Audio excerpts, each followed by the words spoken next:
Yeah, I know my list. Oh, it's good. It said 8 o'clock, which means started at 10 after 8. It has not long immersion, just one. Yeah. When they left the stage, I looked at my watch and there was no. So it's a long one. I was told it was a long show. But it's good. Oh, Yeah. it'll hold your interest. You'll just be spellbound. You really will. I'm excited. Yeah. You're going to like it. Definitely. Yeah. Everything else going well? Great. Best year ever. Got your instruments at last? Yes. Yeah. I think we finally got the last one. Friday. After the class I taught where the kid needed it, but Yes, that's how. I think we're there. Good. Yeah. So. Well, enjoy it. You will like it. Yeah. That's phenomenal. My son's show opens on Friday, so I've got opening night tickets for that. Yeah. Catch Me If You Can. You know that movie? I've seen. I didn't see the movie, but I've seen. You know the story? Yeah. Which was turned into a Spielberg movie with Leonardo DiCaprio. Yeah. He's the one that. Yeah. And is now a musical. Okay. And the musical's great. It's really jazzy. It's 1950s sort of jazzy Okay. style. Yeah. Really fun show. Okay. And I've never seen it live, so Yeah, I'm it's excited to good. see it. Yeah. So that opens on Friday. You're gonna be busy. I'm busy. Yeah. Yeah. Homework. Yeah. Well, have a good one. Yeah. Most enjoyable. Good. Yeah. Nice service this morning. Oh, Nice this is really, I really enjoyed it. Yeah. The music is just super. Yeah. Well, good. Have a good one. Yep. There he is. How are you?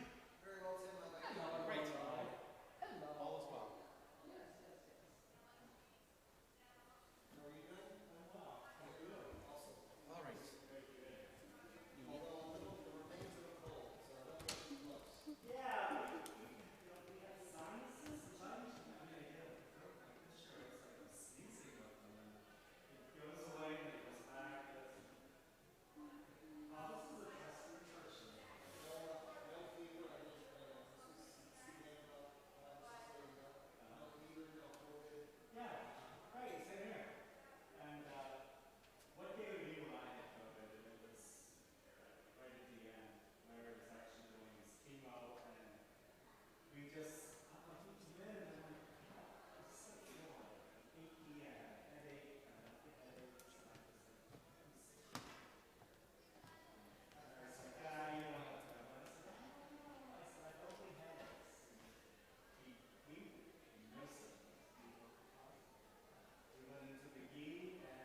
You waiting for me? No. Okay. Oh, the bread disappeared. It all went away. All right, so we good. Did you get to see it before it was disappeared? No. It was really great. I won't take it personally. I asked CPC, said he thought this was a really good spot. Something over the joint meetings that I'm here. I think it depends on how it counts.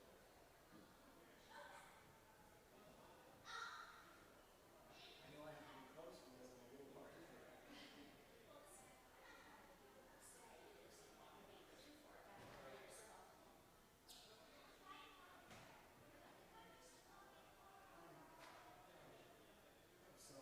so sad. And I think we are coming up on the first anniversary. I think that's what there's an early slide that says totally clear too.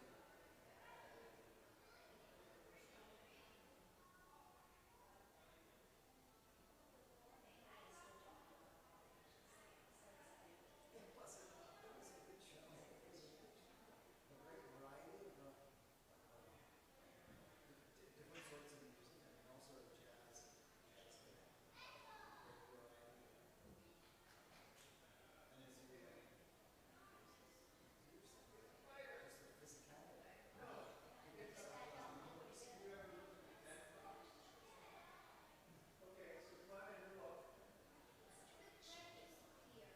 The bread disappeared. I think Larry.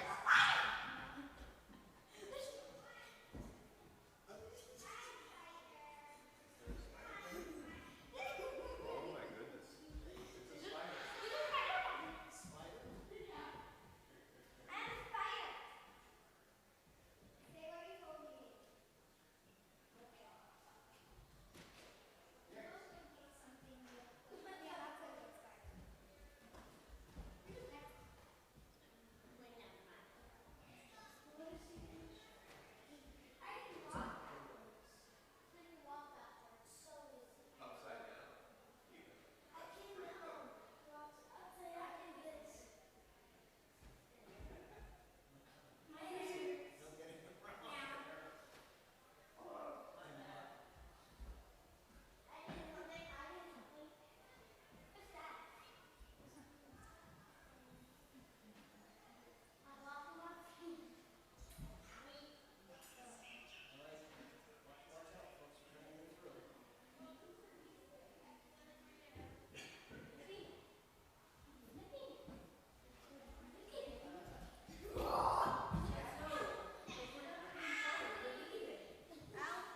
Alice, come on.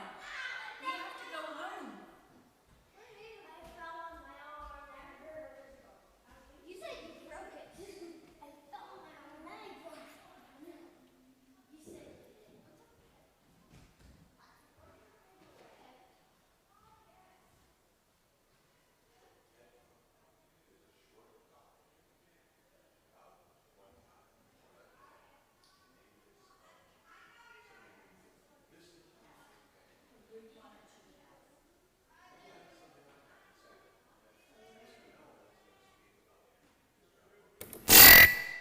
Mic check, check. Check 1, 2, check. Mic check 1, 2.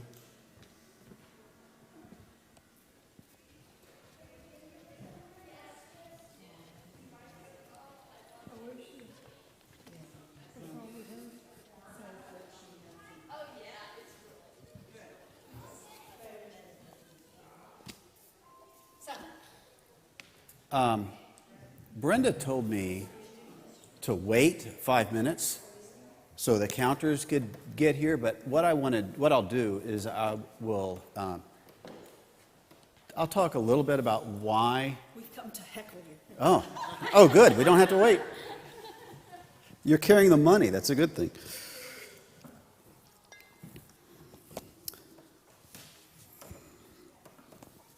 Well, while we're getting started, I can explain to you guys that we are the strike. we're coming up on the 1-year anniversary of the strike. 4 of the units walked out on the 6th of October. So that the anniversary is on Friday. There was actually a rally downtown on Friday for that. To mark that, the newsroom did not go out on strike until the 18th. So there was like a 12-day difference between our strikes, and I'll explain that. But the strike is what's called a unfair labor practices strike, a ULP strike. What we've been working without, and Len can tell you this, we've been working on a pay raise since 2006, an across-the-board pay raise. Our contract expired in 2017. We've been working without a contract since then. In 2020, the company declared an impasse, unilaterally just said, we don't think negotiations are going to work, so they imposed their own working conditions. And some of those were pretty draconian. It involved pay cut, change in our health care that cost us more money, changes in work rules, and all these things that gave the company much, much more power over our lives and our schedule and our pay. We filed charges with the National Labor Relations Board, and we had a hearing a year ago. It was like a trial at the National Labor Relations Board downtown, and before a judge, both sides presented their case, and then in January of this year, an administrative law judge issued his ruling, and that ruling was that the Post-Gazette has not bargained in good faith, has violated the law by illegally imposing working conditions on us, and ordered them to abide by the 2017 contract and return to the negotiating table. The Post-Gazette refused to do that and appealed the decision, so that's now in federal court. Well, it will be in federal court.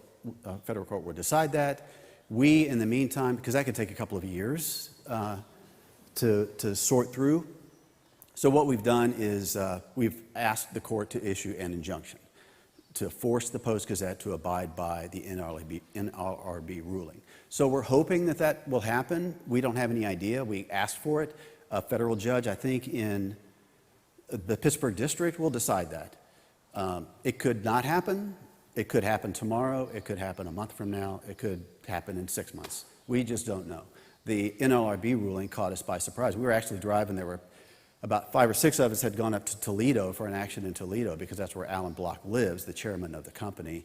And as we were driving back, we got a call from Joe Pass, our attorney, that we had won the NLRB decision. And that took us completely by surprise. We weren't expecting it for some time. But that's kind of the reason we're on strike. I'll tell you a little bit. Let me start by talking about what happened on Tuesday, October 18th. I got up early that day and I drove down to West Homestead. You guys might remember the TV Dr. Mehmet Oz. He was running for Senate at the time.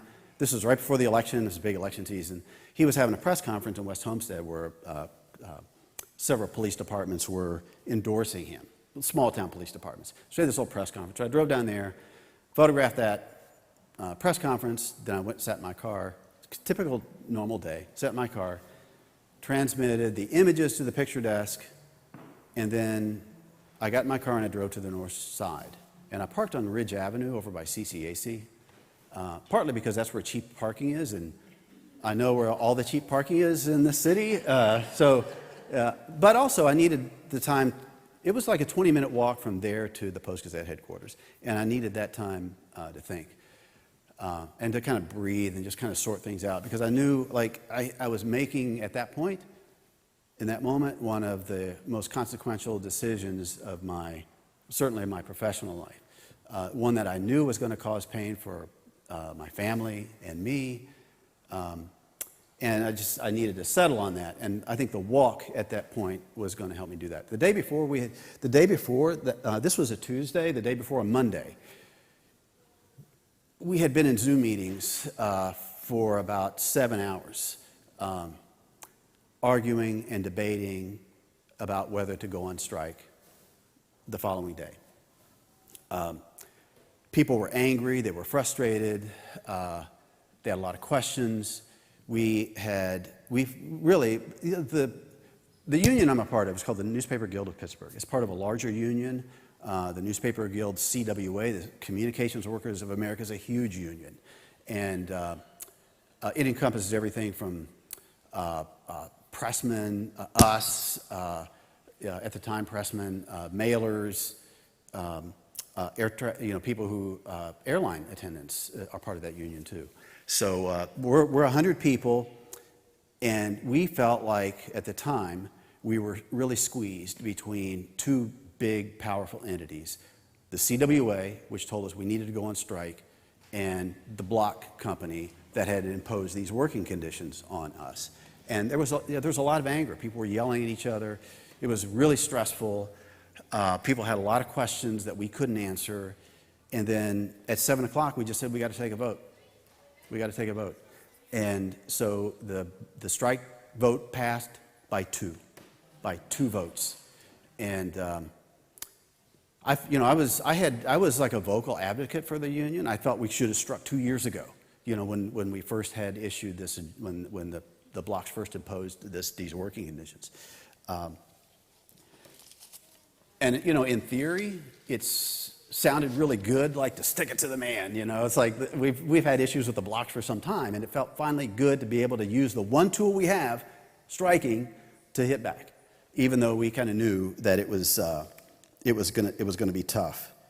The four unions, I have to tell you that there are 5 unions on strike at the Post-Gazette. 4 went out on strike on the 6th. Those are the production units, the mailers, the pressmen, the Teamsters, and the typos, which are the advertising folks. We did not go on strike at that point. We supported them in other ways, like we showed up at the picket line. We had byline strikes. After 2 weeks, the CWA said, no, that's not good enough. They gave us little choice about the strike. And we had little time. I think I learned that we were going to go out on strike like on Sunday night. I had heard there was talk about it, but on Sunday night it's like, yeah, we're being told we need to go on strike. So that's, we had little choice. We had little time to consider the consequences of the strike and figure things out, what are we going to do for money? That was like, what are we going to do for money? What about health care? I mean, there were people with health care concerns, and there were questions we couldn't answer. Just how long was the strike going to? How long is this going to strike? Strike going to last? I have no idea. When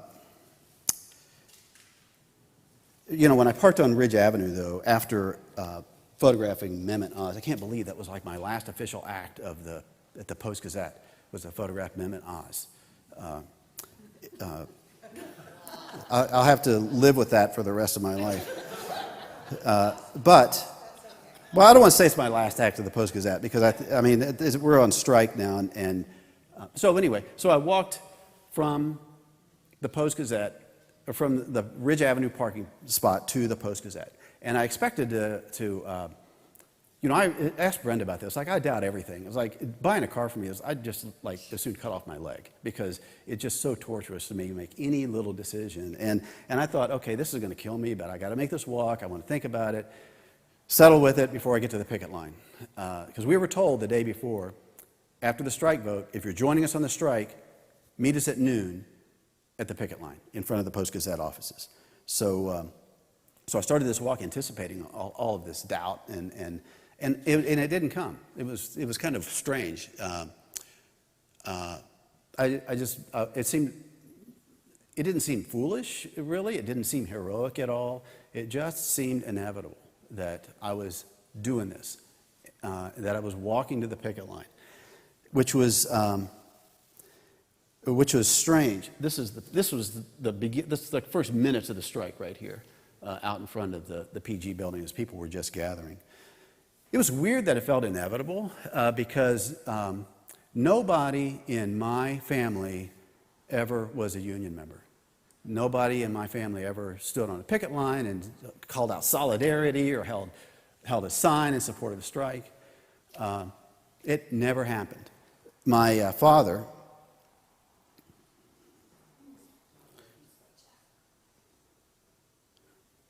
Whoops, too far.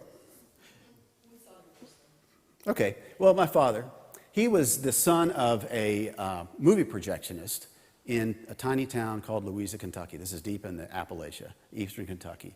And he left town as a young man. He got out of Appalachia as a young man, went to, and he landed in southern Indiana. They had like education down there. They say it's 3 hours, reading, writing, and Route 23. You get on, you learn to read, you learn to write, you get on Route 23 and you go north. And he got as far as the Ohio River.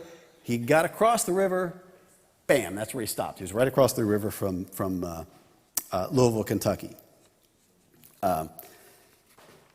He did pretty well for himself. He got a job at an auto dealership. He was the guy who like when you went to buy a car, he was like the finance guy. So you'd go buy it, you'd say, yeah, I want that car. And then they'd say, oh, go talk to that guy in that little office. So he'd be in this little office and he'd make some phone calls and he'd finance your car. He was actually I found a couple of newspaper ads. I did a search on V.B. Cook and Mike Mellon on newspapers.com, and this came up. He worked his way up. I like it says brings with him 13 years of experience. He looks so young then. He looks really sad. He does. He doesn't look like he's happy selling insurance. He was not. But he worked his way up. He was a finance guy for a while, and then he became new car manager. I think I found it. He looks a little bit happier there. He got a promotion, and he likes to uncomplicate things. Mike Mellon likes to, it's typical 70s stuff. But he was a new car manager, and a few years later he became, he was promoted to business manager. So he was like moving up in this car dealership in downtown Louisville. Then one day in March of 1976, a man and a woman entered the dealership in V.B. Cook, this is downtown Louisville, entered the dealership and expressed interest in a car. And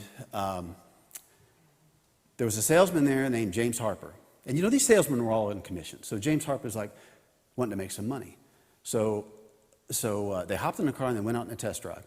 And they drove to what's known as the K&I Bridge. This connects Louisville with New Albany. K&I is a railroad bridge. It has one lane that goes for automobiles, right, for vehicles. And I remember as a kid, we'd go to the bridge, and the light would be red. And you'd have to wait, and the cars would come across, and then it would turn green, and you had your turn. Well, they drove to the K&I Bridge, and they stopped the car, and the guy put a gun in James Harper's face and said, get out of the car. And he said, climb over the railing. And James Harper climbed up on the railing. And he shot James Harper 3 times. And police reported a body falling. They found James Harper's body a few days later.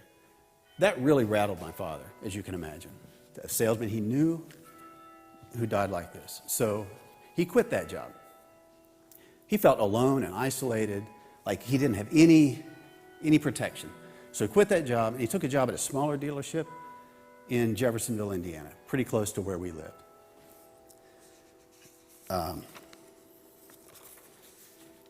But with prices, you remember the 70s, many of you do. Car prices, gas prices were on the rise. People were not buying American-made cars anymore. They were selling these big behemoths, and people were thinking, I remember my dad thinking, he came home one time and said, I think we're going to sell Datsuns. You remember what Datsuns were? My mother, Wanda Wilson, you'll have to excuse us. We have new technology here. We figured out how to control this. Some of us have. This is my mother. My mother was born in Marion, Indiana. She grew up in Marion, Indiana. Her parents divorced when she was very young. Her mother, my grandmother Grace, worked as a clerk in a hardware store, and she made hardly any money in that. This was in 1940. A divorced woman in a small Indiana Midwestern town in 1940. It was a very difficult life, as you can imagine. They had to move out of the house they lived in and into this tiny little apartment.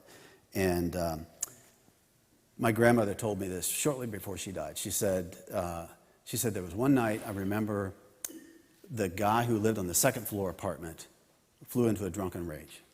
And she said I could hear him throwing things around, and he was like yelling and cursing, and he was stomping up and down the steps. And she said, I went into the kitchen, got the biggest knife I could.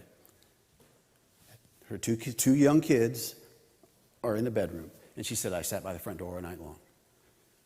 If that guy came through, I was going to defend and I love that. You know, she knew she was alone. She knew she was isolated, but she was not powerless. She was not going to let somebody come in and hurt her kids, the things that were most important to her. That's my mother, my uncle, Bill, and my grandmother, Grace. That was around that time, the early 1940s. My parents met in early 1950s. They quickly married. They moved into this like cheaply built house in the suburbs. This is like 1962. We were like one of the first families to move in. And these like houses were popping up all over the place like weeds out there. The neighbors, and I have a lot of fond memories of this neighborhood. My neighbors worked as they were teachers, they were truck drivers, mechanics, salespeople, contractors. The pastor of our church lived just down the street. And for the most part, this was their first taste of middle class life. A lot of these people came from Appalachia. They came from like small rural areas. And finally, like they had a house with like reliable plumbing and all that kind of stuff. And they enjoyed that. They thought that was really cool. And I remember some of the things they brought. You know, these people brought with them like their habits and traditions of their earlier lives. I remember people coming over and sitting around our kitchen table and playing gin rummy. You know, that was like a thing. People just let their dogs run wild. I mean, I didn't even know what a leash was until we moved out of there and I went to college and people were like walking dogs around on leashes. There was a dog there named like the biggest, sweetest dog in the neighborhood. He was huge, and his name was Fang. They called him Fang, but he was a sweet dog. Anyway, one of our neighbors, a guy named Kenny Hadable, and Brenda's heard me talk about Kenny Hadable, the legendary stories about Kenny Hadable. But he was a country music singer. He considered himself a country music singer, and he would open up his garage door, sit in there when it was warm outside, and play his guitar and sing country music songs at night. And I remember laying in bed at night with the window open, listening to his warbly renditions of Hank Williams tunes. And it was a great place to live. But the stresses of middle class life sometimes claimed casualties there, because people were, life happens. People got overwhelmed by frustration, anger, unmet yearnings, alcoholism. My father nearly became one of these casualties. For a while, his life was a wreck. He was drinking heavily. He was rarely home, and when he was home, there was a lot of tension in the house. And I remember women, I picked the phone would ring. He had one phone in the house, and the phone would ring, and we all rushed to see who it was and pick it up, and it was like there'd be a woman on the phone, and she'd say, "Is Mike there?" And we were kids, we're like, "Dad," but my mom picked up the phone once. It was it was tough. There was a lot of stress there, and I remember my mother weeping. She still talks about this. It was a rough time for her life, and she acknowledges that. But one Sunday afternoon, my mother started going to a church. And one Sunday afternoon, these men came and knocked on the door. And my dad knew them because they were all in the neighborhood. And they were pestering him to go to this prayer group that they had at the church. And he's like, "I'm not going to a prayer group. No. They would not leave. They stayed there and said, "No, we're not leaving until you go." So he's finally said, "Okay." So he put his beer down and he used to sit around in what he called his skivvies, his underwear. So he put some shorts on, went to the church. And, I don't know what happened that night, but something profound happened to him that night. And some people who were there told me about it later, but he came home a changed man. Now, he wasn't perfect. He was still very flawed. I can tell you he still had a lot of flaws, but he was willing to wrestle with those flaws. I didn't think about it at the time. I just was happy to have a dad that would play football with me, in the backyard, finally. And I I didn't understand at the time. I understand now what happened. You know, there were a group of caring people in the community that did not want this guy. They weren't going to let this guy ruin his life and ruin his family's life. And they were insistent on that. Other, pardon? Yeah. Well, you know, we should talk about why those structures are in place. But you know, other parts of his life didn't change. You know, he was still selling cars in the 70s, American cars in the 70s. So you know, as the family struggled financially, he tried other ways to make money. I remember he bought a printing press. God only knows why. He bought a printing press thinking he was going to make money on the printing press. He lost like $1,200. And this is a guy who couldn't really afford it. He didn't make a lot of good decisions. He became a lay pastor. You know, he went to a Bible college for a couple of years, and he became a lay pastor. So sometimes I'd go with him on Sunday mornings. We'd hop in the car and we'd drive like 2 hours away. We'd go to some rural church in northern Kentucky, and he'd like stand up in front of like 40 people and preach, and they'd pass the plate around hat, and he'd walk away with like 20 or 30 bucks. One time I went with him. I forget where we were going, but he pulled the car over the side of the road and stopped it, and then he gave me the keys, and he said, "It's about time you learned to drive." And that's how I learned to drive. It's like driving to these like little bitty churches out in the middle of nowhere. It was fun. It was cool. It was something we could, you know, it was something we could do together. You know, later he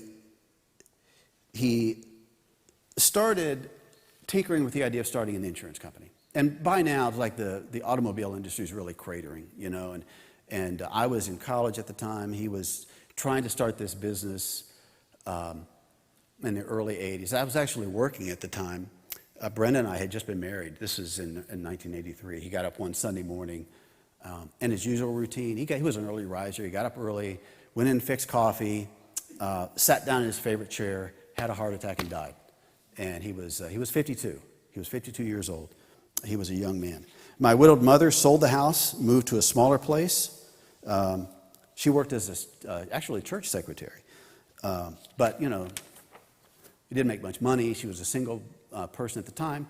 My dad died with some debts that she was responsible for. So she was struggling financially at the time. She took on boarders.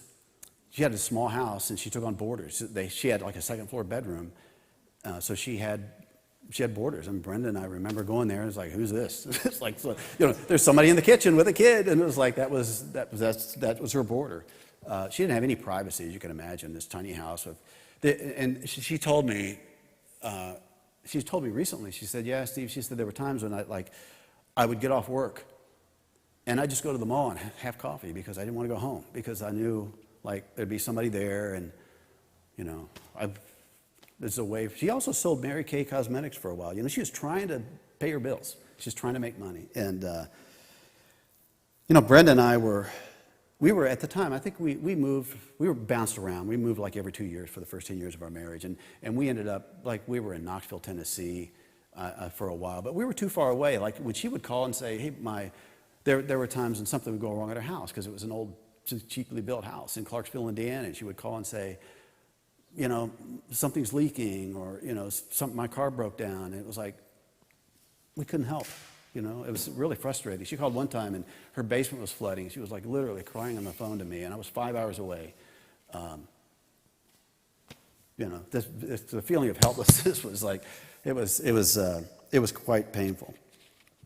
She struggled like this for a decade, and then she went to a class reunion, met a childhood friend. They began seeing each other, and then she remarried. So she's fine now, and he's an auto worker for 35 years, worked at the Chrysler plant up in Kokomo, so she's doing well. Brenda and I moved to Pittsburgh in '89. I took a job at the Pittsburgh Press. You guys may or may not remember that. I was moving up just like my dad. You know, we felt like the press was a special place. You know, we formed a strong bond. We were all young and ambitious, and And to Brenda's annoyance, I think all we ever talked about was work. You know, after work, we'd hang out. We'd go to San Remo's downtown. You probably remember where that's at, Len. We went to San Remo's downtown to buy a pitcher of beer for like $3 and buy like an inedible pizza for like $5. And that was, and play pinball, you know, back then pinball machines. It was fun. You know, we all felt at the time that you know, like a lot of us with our jobs, you know, we felt that it was important, that, you know, that it was worthwhile, it was worth doing, and yeah, we're contributing something. You know, like we're paying our bills, we're being a member of society, but like you know, we felt we were doing something good. And then in May of we were there 3 years, and then May of 1992, everything changed. Contract negotiations between the Teamsters and press management at the time broke down. They were same thing, they were negotiating a contract. And on, I think it was the 14th of May, if you remember, that the unions all went out on strike. I just remember getting a phone call, don't come into work today. The press newsroom, since it was not represented by a union, the press newsroom was non-union. We had actually failed a strike vote about 6 months before the strike.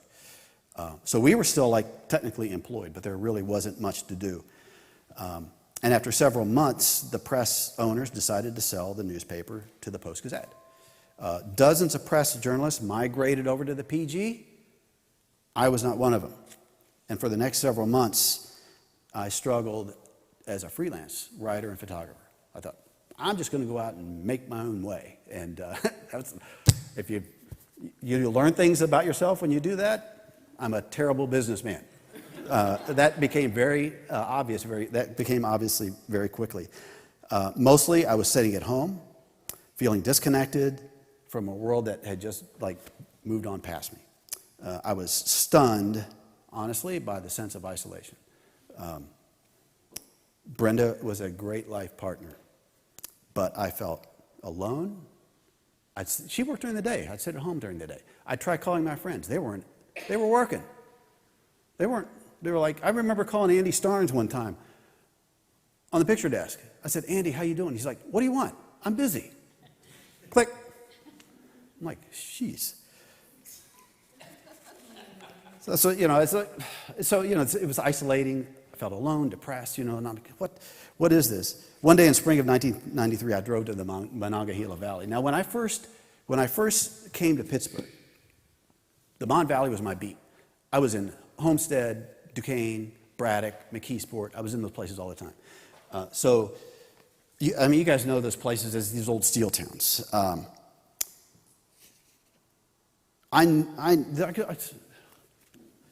me see if I can get this up. There's a picture on here from one of my first assignments in Pittsburgh. This was on my first week in Pittsburgh. Steve, while you're looking at that, was Len working with you then? Yeah, Len, you were at the PG at the time. Yeah. On opposite sides. Yeah. There would be a table at San Remo's with the press people, Yeah. and there was a separate table for the Post-Gazette people. On Friday nights, because we You would went go with the between PG, Len, you went with the PG. I was indeed. Yeah. I was indeed. And again, the thing about that strike is, how do you lose a PR battle against the Teamsters? Yeah. And that's what Scripps Howard managed to do. Yeah.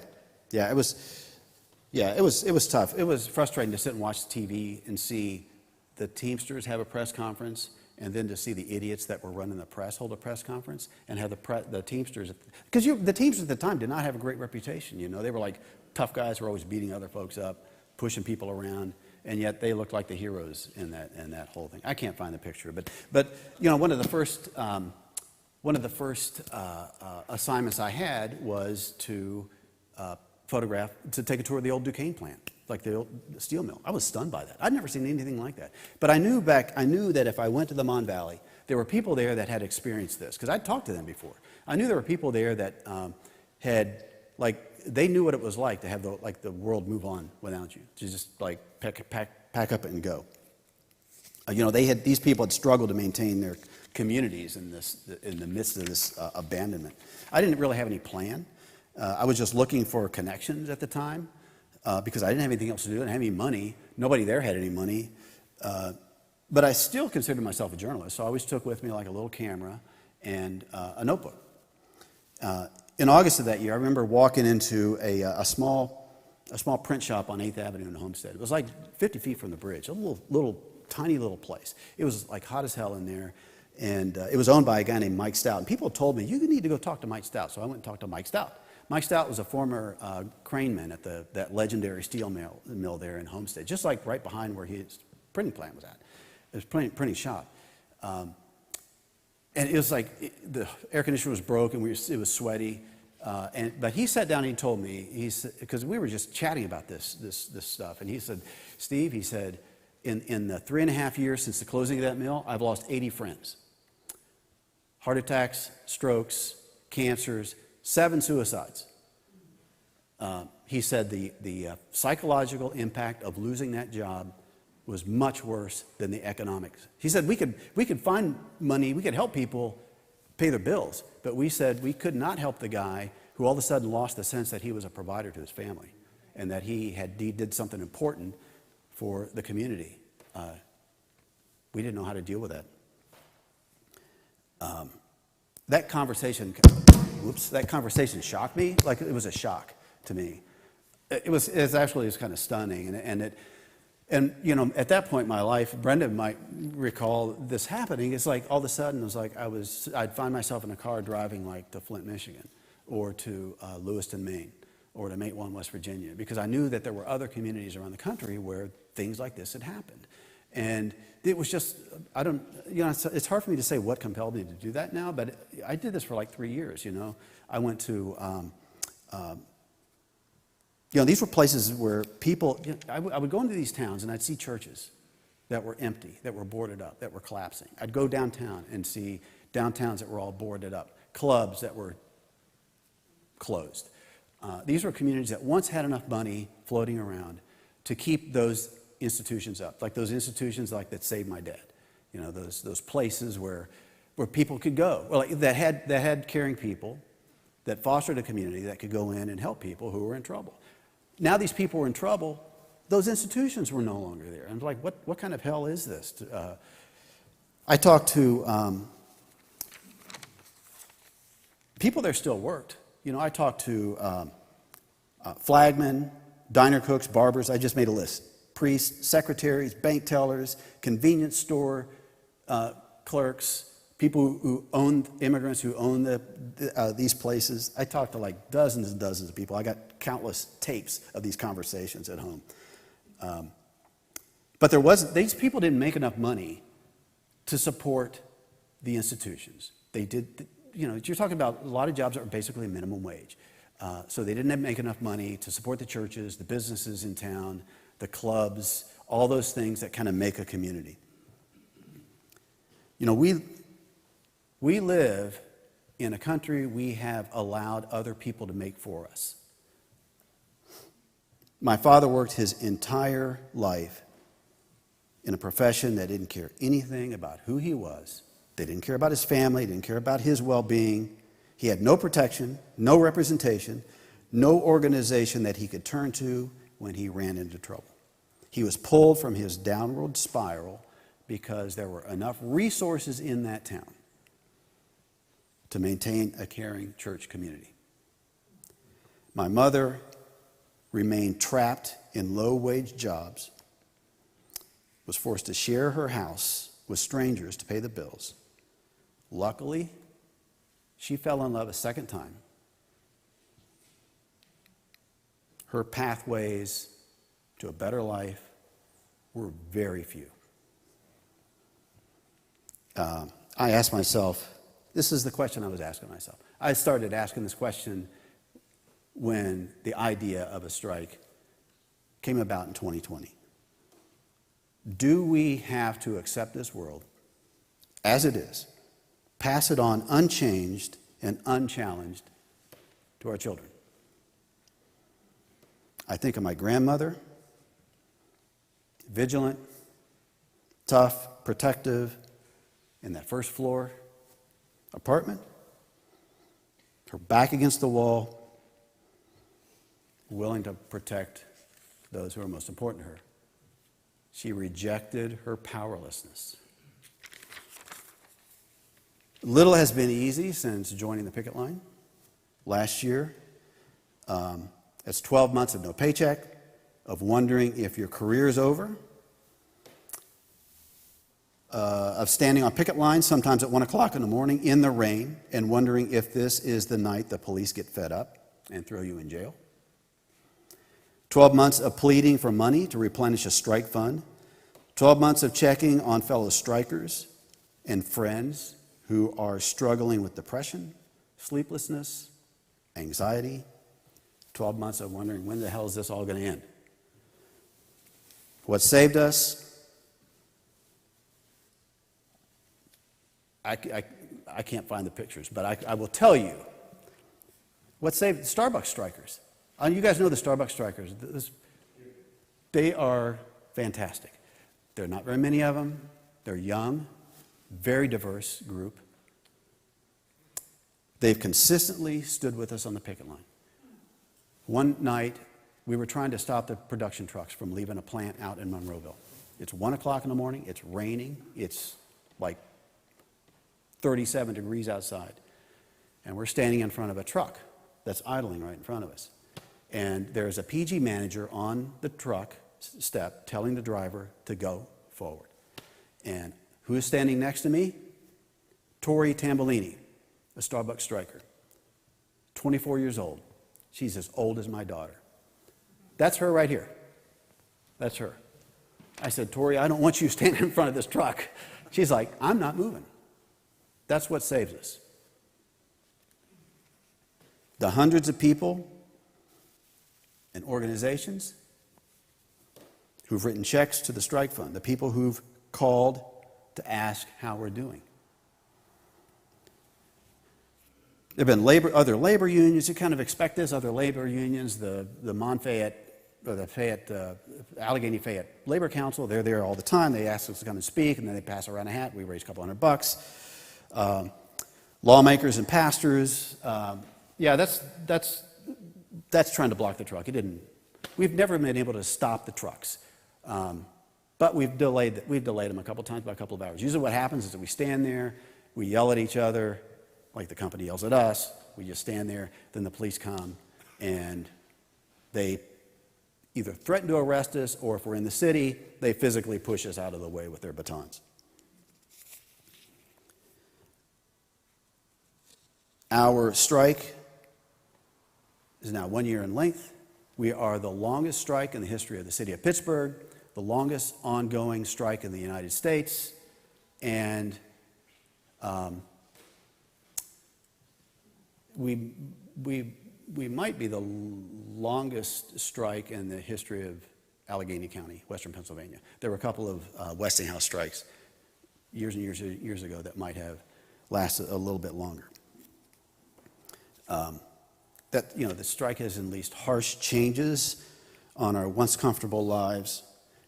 Yet this community has specifically sustained Brenda and I. About 2 months ago, I think it was, I was in a session meeting, and Chris said, they'd done this without telling me. Steve, we were making a donation to the strike fund. And I'm like, I wanted to collapse. I didn't, but that's the kind of thing. I knew people. I talked to a guy, Susan called me the other. I spend a lot of my time on the phone. I'm a chairman of the committee that it's the Health and Welfare Committee. So it makes sure people's bills are paid. They have health care. Like if somebody has a health care issue, how are they going to pay for it? We figure that out. We're the folks who, like if somebody has like a mental health issue, we've met with like mental health professionals that our small committee, to figure out how to have these conversations, what to do. Like we're the ones who get those calls. And I got a call just the other night from one of the committee members. She said this one member is really having a hard time. He's like, he can't sleep. He's worried about paying his taxes, like all these things. Who's on strike for a year? Like you get a little bit of strike benefit, right, for a year. It's just kind of like make it a little less painful. And then you got to pay taxes on that at the end of the year. And this one of our members is like, he's got a family. He's younger than me, but he's like not a young guy. And he's like, okay, I don't have the money to pay that. And he was freaking out. So it's like that $500, it may not sound like a lot of money, but like that, I can say, Joe, I got money for it. Like, we got money for you. We can help you out. That's what sustains us, is are caring people that see people they care about, and they decide to do something about it, to help it out. That's what sustains us. It's the communities. And that's why I think that's why it seems so inevitable to me, is that there are institutions like this one that are really important. And without these, life is really tough. As Mike Stout, he and I have remained good friends. As a matter of fact, he's been at the picket line with me a dozen times. Anyway, I'll shut up about that. I'll go through a few of the pictures here, if I can get these up, and just kind of show you some of the things that we have done. As it stands now, because people ask all the time, will it ever end? We had hoped that the injunction could come tomorrow. We don't know. It could come a month from now. It could come 6 months from now. The strike was triggered on the 6th because the Post-Gazette refused to pay a $19 per person per week increase in health care costs for the members of the other unions. $64,000 a year is why we went on strike. That's like a week of their attorneys, if that much. The attorneys in Nashville, Tennessee, that they're hiring to come in and deal with this strike.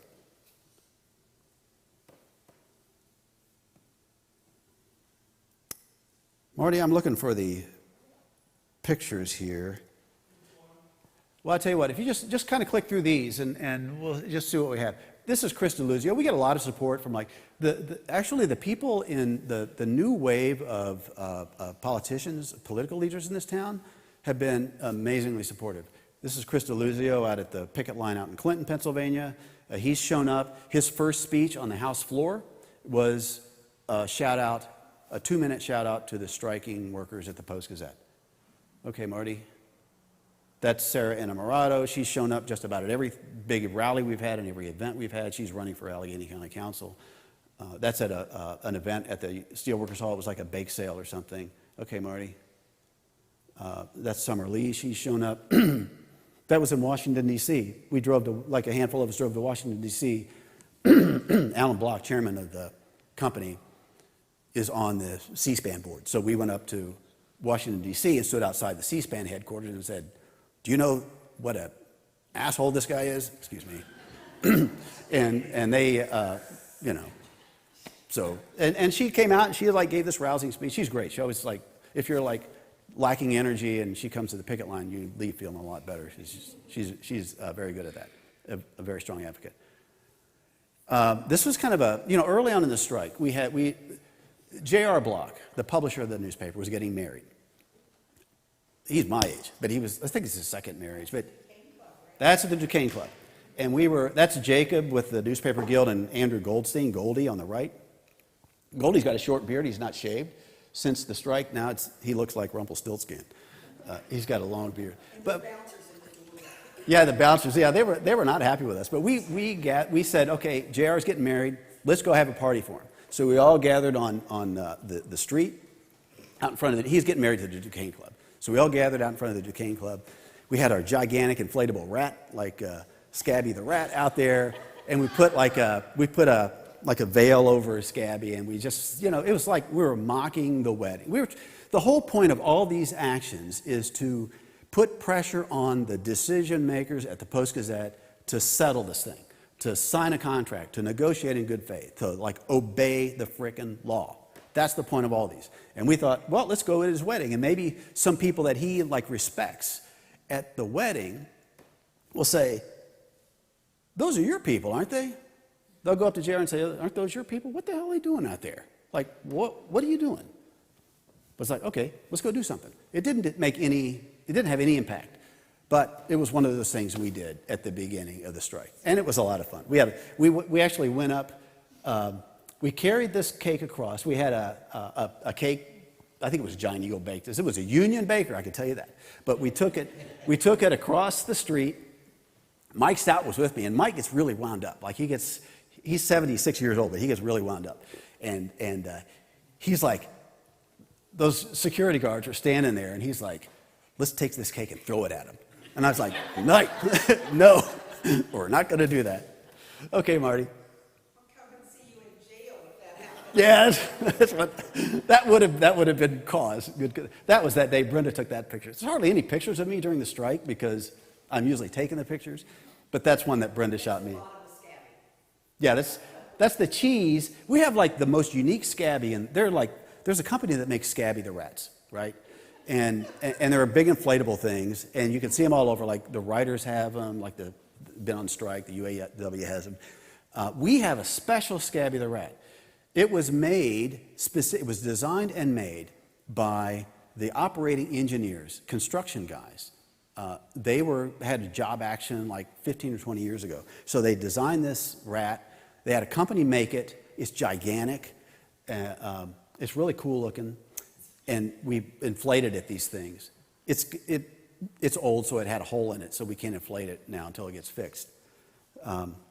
But it's unique. It's unique to our strike, so we feel good about that. That's us out in front of the Duquesne Club. One thing that we do that I think that we're really proud of is that early on in the strike, we decided we're going to publish we're going to publish a newspaper that does a couple of things. It's going to remind people that we're on strike, so it's going to be like our voice to a degree. It's going to tell people what's going on in the strike. We're going to continue to be journalists, and we're going to continue to write about things that are important to us. And it's like we wanted to stick it to the Post-Gazette because we knew we had the best people.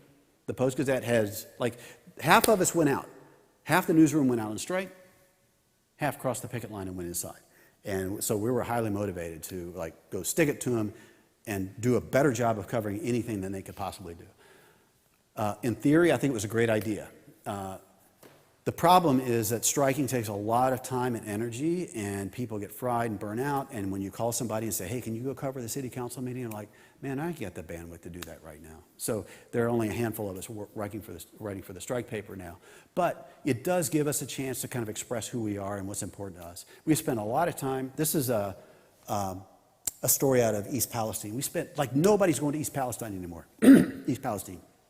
Since that train derailment back in February. I was up there twice last week at a meeting on Thursday. You guys remember Times Beach, Missouri?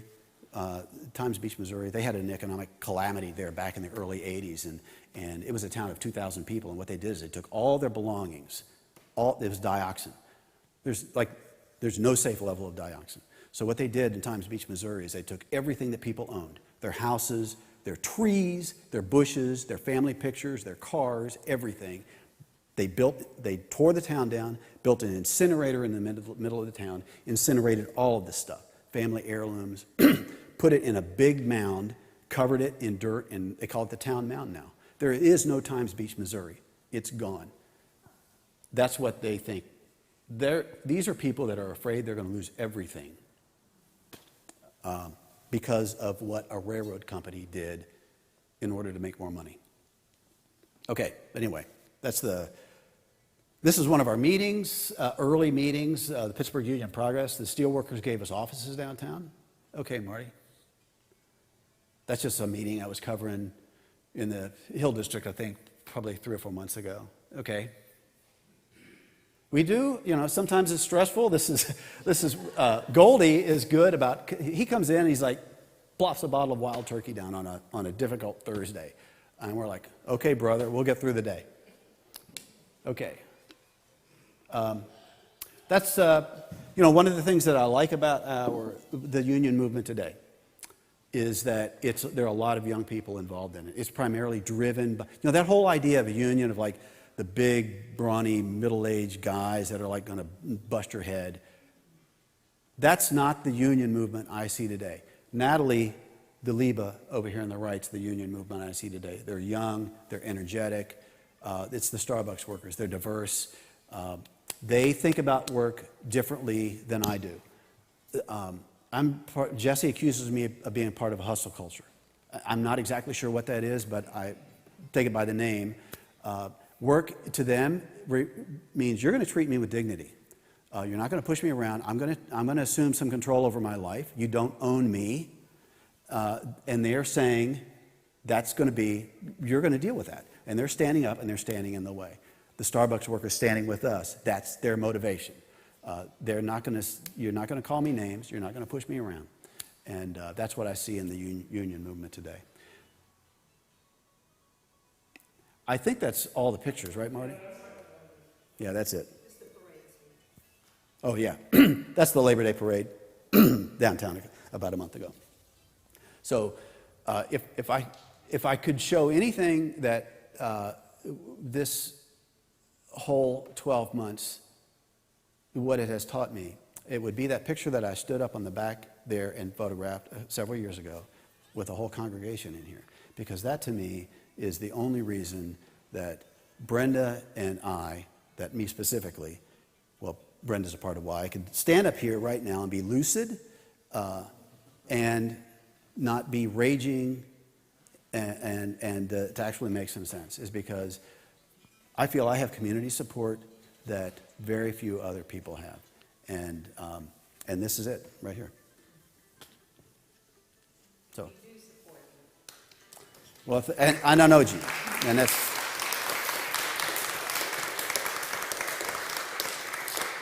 So I yammered on for like 40 minutes. So if you guys have any questions, or if you want to get out and see the Steelers, I'm cool with that too. Mary Jo. Your case is still pending in federal court. Is there no way to expedite that? I mean, it's been a year. Yeah. Can anyone speak to expediting that for you? I mean, it could be there languishing forever. Yes. Well, we have written letters saying there is immediate and irreparable economic harm, and we've sent those to the NLRB to forward those to whoever they know to say, you need to solve this now. You don't need, like, 6 months from now. No, you need to put this on your docket today. We were terrified that the government was going to shut down, because if the government shuts down for 40 days, nothing's moving. The NLRB is like first on the chopping block. We'd sit around and wait for 40 days and raise more money and talk to more people and like be not working for another 40 days. Steve? Judy. Sorry. Judy, The blocks, I mean, do they just not care, or what? I mean, what is there? the blocks? Yeah. Yeah. Well, you know, the blocks have owned the Post-Gazette since at least 1927. And Paul Block, I think, was the original publisher, bought the newspaper. He owned other newspapers too. They still own two, the Toledo paper and the Pittsburgh Post-Gazette. Bill Block Sr. was the publisher when I started there in 1997. He was a great guy. He had a great relationship with his unions. He'd sit down, you remember this, Len, he would sit down and sit with his pressmen in the lunchroom at the old Post-Gazette. He was a peach of a guy. When he passed in the early 2000s, and his two nephews took it over, J.R. Block and Alan Block. They're twins. And They're twins? yes. Yeah, they're twins. And it's been tough ever since. It's been tough. They are very conservative. The newspaper was for years considered kind of this center-left publication in the city. And I think in 2015, during the Trump campaign, our publisher was invited on the Trump plane. And he became enamored of Donald Trump. And his brother is a very, very conservative. My fear is that this is ideological for him, and that he's like, I'm not going to have a paper with a union in it, and that he would just as soon have the place collapse than solve this strike. Done. You talked about community support, a strong-willed grandmother. But I sense that the hand of God or divine intervention over and over in your story. Your dad and your grandmother. you and your wife, and while the support from this church community, and you talked about that too, but do you ever, when you're out there, do you ever feel a special connection with God when you're doing all of this work? That's an interesting question. Faith has played a big role in my family's life. You know, my dad, after that, he went to that prayer group. Like, he got heavily involved in the church. He volunteered. He was like a he volunteered for the youth group, because there was like a big youth group at that church, and we were kids. So, and we were involved in it. You know, he became a lay pastor. He was a session, like back then I think it was called the Board of Trustees at his church. He was a member of that. That was a big driver of his life. For my mother, it's really a big driver. Faith is. And, you know, I told about that time when her basement flooded and there was nothing we can do. We were in Knoxville, Tennessee, and I was like, I felt so helpless. I called her the next morning and said, "Are you okay?" And she said, "Yeah."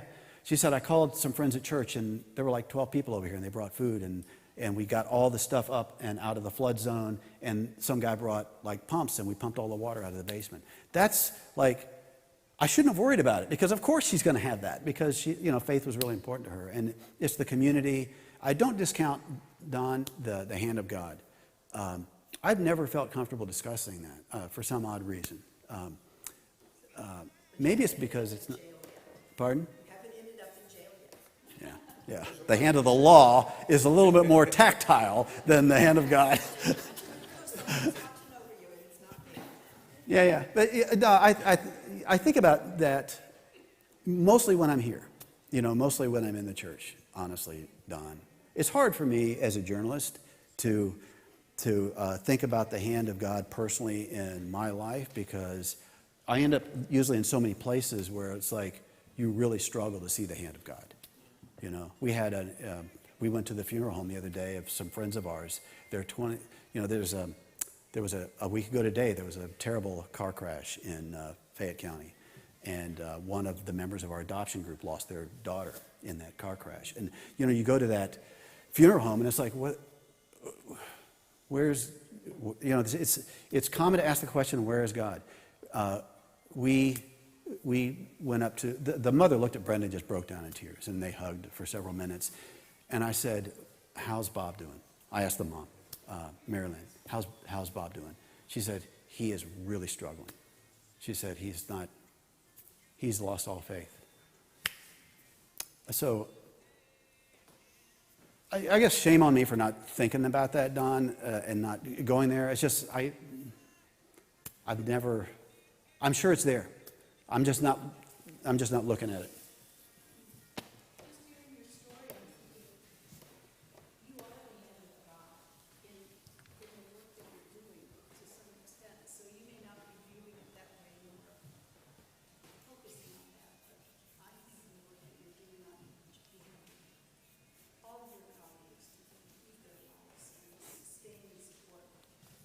Well, I appreciate hearing that, Janet. I have to tell you that strikes are a train wreck. We have no idea what we're doing. There's no handbook. We were supposed to do something called strike school. Like there are a lot of strikes now. This is like strike summer.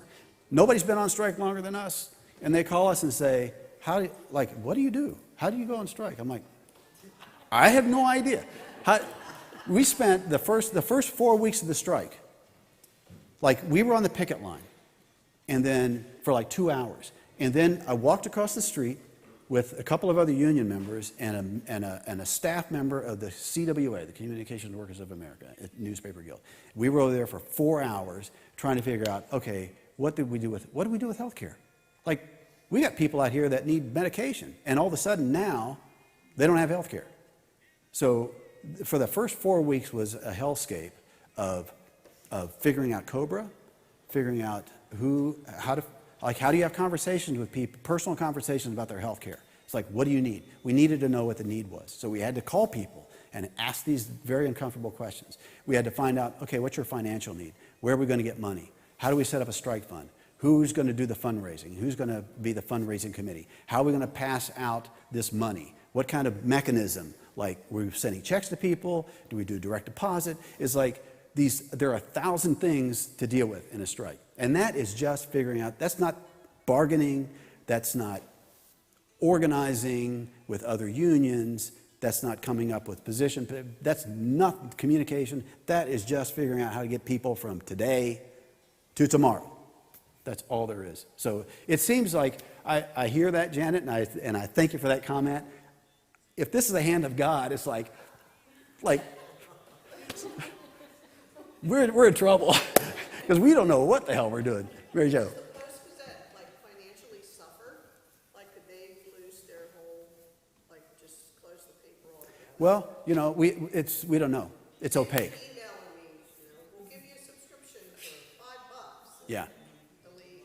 I mean, Yeah. I had a subscription, and when you all went on strike, I canceled it. Yeah. Well, thank you for that. And they keep sending me, you know, emails, we want you to get a subscription. I mean, did they suffer? Did people do that? I know a lot of Oh, yeah. friends did that. Well, there are a lot of there's this political, like this progressive political wave happening in this county right now. And like the mayor, the county executive, all our congressional representatives, our county council, we have 2 socialists running for county council right now.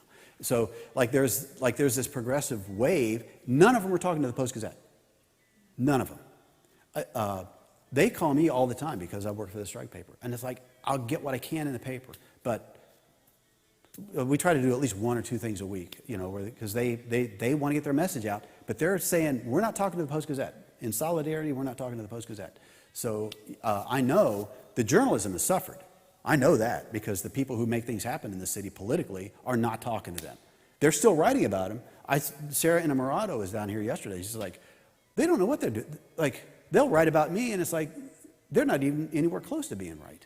So what's in the paper now, like just stuff from the Wire? They just print whatever? Wire stuff, you know, there are people still talking to the Post-Gazette, you know. There are some people, like the conservative, like the Republican, Joe Rocky's still talking to them. I mean, it's a lot of people that are still talking to the Post-Gazette. I don't read it, because we got one today. Yeah, I don't know what you did with it, Brenda, but it's probably a fire in our, anyway. But there is, yeah, I don't read it. I know some of the people who've taken jobs there since the strike began. If this is broadcast, they're not getting the best people. Let me put it that way. There are wonderful journalists in this country that would love to work in a place like Pittsburgh. They're not coming to Pittsburgh because they don't want to get caught up in all this. They don't want to cross a picket line. Because we get those phone calls. If you read the headlines of the Post-Gazette, they're very thinly veiled opinion pieces, I think. I mean, it's hard to tell what's in the opinion piece to Yeah. me, at least, and what's fact. Yeah. The publication that you are currently have created, who has access to that? Oh yeah, it's free. It's free. It's Does it Yeah, yeah. generate any income for you? yeah, but it does. But it goes straight into the strike fund. We get advertisers. Some people donate through the paper, but some organization just like the United Auto Workers, they'll give us $500 and say, here's an ad, and we'll put an ad. That money goes straight into the strike fund. Like, we're not collecting any paycheck money or anything. Yeah. But this is it right here. It's the Union Progress. And Steve, you probably should describe what the strike is, who is supporting them. Oh yeah. We have we had.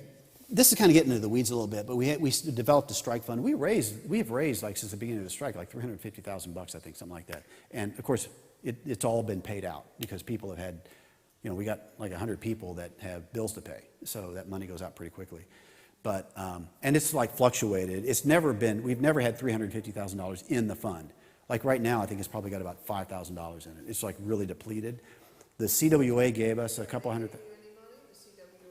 They just this past summer in July, they voted to give us like I think $200,000, which will get us for the next couple of months, so we don't have to spend. Like in the spring, I was spending all of my time fundraising. Like that's all we were doing because that fund was like down. That is the fund that pays the health care and the bills and all of that of the people who are striking. Yes. Right? Yeah. It pays the health care now. The CWA is picking that up. Like we just send the bill to the CWA now, and they pick it up. The strike fund, it gets complicated because, you know, the Philadelphia local of the newspaper guild agreed to manage our strike fund. We didn't want to do it because we didn't want to get caught up in making decisions about our friends' financial, like who we're going to pay, who we're not going to pay. We didn't want to do that. So we asked the Philadelphia Inquirer local to do that for us. They managed that strike fund for a year. It's a lot of work. And they called us in, I've had conversations with them like every week for the past year. But, and some of those they were very frustrated at some point because it's like they got other jobs to do. And so they, like a month or two ago, they said, look, we're done. We're done. So we had to bring that in-house. The CWA money really helped. So now we don't have to say we only have $5,000. Who's going to get this $5,000? Because we got 10 people that need it. We only have $5,000. So we don't. How many people are still on strike? Pardon? How many employees are still striking? In the news, like, I don't know the exact number because the other unions are kind of opaque in that way. We started out, I think, with 53 in the newsroom, 53 workers on strike. I think now we're like at 42. People leave, they take jobs. My best friend in this, at the Post-Gazette, Nate Guidry, who I've known for 27 years, just moved to Florida a week and a half ago to take a job at the University of Florida. So people leave. We had 2 people cross the picket line. 2 of the workers say, I've had enough, and they crossed the picket line. They were young. So, any other questions? Let's go watch Kenny Pickett do something.